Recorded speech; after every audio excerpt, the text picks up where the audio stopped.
Now I'm talking about biosynthetic phase or dark reaction. The process by which carbon dioxide is reduced to carbohydrate is called carbon fixation. It make use of the ATP and NADPH produced in the light phase. तो वो process जिसमें कि carbon dioxide को reduce किया जाता है carbohydrate में इसे हम कार्बन फिक्सेशन कहते हैं।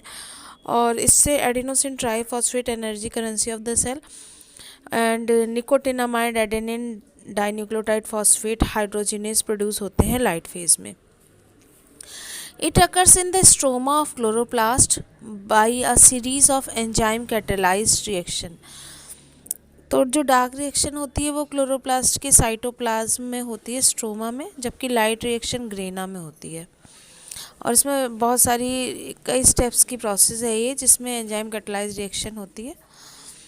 Now I am talking about C3 pathway or Calvin cycle. The path of carbon in the dark reaction was traced by Melvin Calvin through a technique called autoradiography using C14, hence it is termed as Calvin cycle. तो carbon का जो path होता है dark reaction में उसको सबसे पहले Melvin kelvin ने एक टेक्निक से देखा था जिसको ऑटो रेडियोग्राफी कहते हैं। इसमें उन्होंने कार्बन 14 जो था रेडियो एक्टिव आइसोटोप उसको यूज़ किया था, इसलिए इसे कैल्विन साइकिल कहा जाता है। Calvin cycle consist of 3 phases, namely carboxylation, reduction, regeneration of RuBp।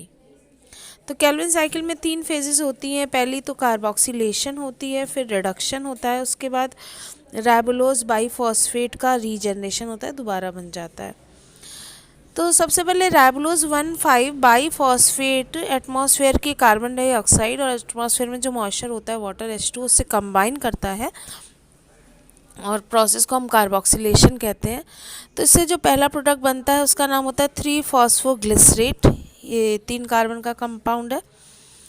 फिर रिडक्शन की प्रोसेस होती है जिसमें कि ATP और NADPH मिलते हैं और बदल जाते हैं ADP, और एक इनऑर्गेनिक फॉस्फेट अलग हो जाता है, Pi प्लस NADP प्लस बनता है।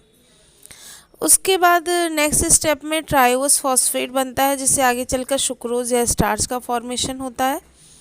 और फिर ये ट्रायोस फॉस्फेट जो है ATP के साथ कंबाइन करता है और रीजनरेशन की प्रोसेस होती है जिसमें फिर ATP जो है वो ADP में कन्वर्ट हो जाता है और रीजनरेशन के बाद राइबोलोज 1,5 बाईफॉस्फेट बनता है जो फिर से साइकिल को आगे बढ़ाता है और फिर से एटमॉस्फेयर की कार्बन डाइऑक्साइड और वाटर मिलकर कार्बोक्सिलेशन की प्रोसेस करते हैं।